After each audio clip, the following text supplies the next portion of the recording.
In this video, I'll give you an overview of the PLL algorithms you'll use to permute your last layer.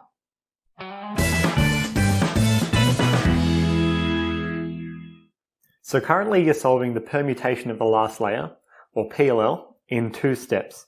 So firstly you solve the corners, and then you'll solve the edges. You're now going to gradually learn the algorithms for every single possible PLL case so that you only ever need to do one algorithm to solve your PLL. In total, there are 21 algorithms, a few of which you will already know.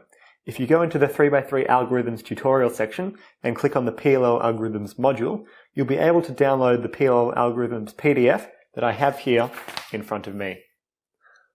So this sheet shows you every single PLL case, and there are 2 pages on it. The first thing that you'll see with each case is an image, which shows the pieces that need to be moved around and how you recognize the case. The algorithm in bold is the suggested algorithm, and for most cases we provide also an alternative algorithm that you can try out and see if you prefer it. Underneath that we have the name of the PLL, which is just a letter. So for example, this case is the E permutation, this case is the Z permutation, this case is the H permutation, stuff like that.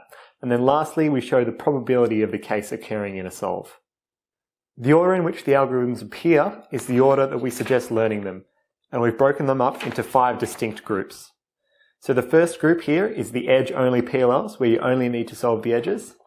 The second group are the corner-only PLLs, where you only need to swap the corners. The third group are the cases where you have to swap 2 corners adjacent to one another and 2 edges. The fourth group are cases where you have to swap 2 corners diagonally from one another and 2 edges. The fifth group are the G permutations, in which you can only align a last layer to solve 1 corner piece and 1 edge piece, and so you need to do a cycle of corners and a cycle of edges at the same time. If you have a case on your cube, before you try and match it up with one of the algorithms on the PLL sheet, make sure you correctly align as many pieces as possible so it's easier to recognize.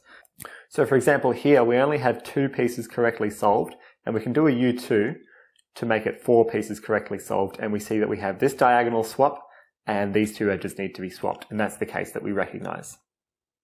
Finally, you should learn all the PLL algorithms before moving on and starting to learn the OLL algorithm.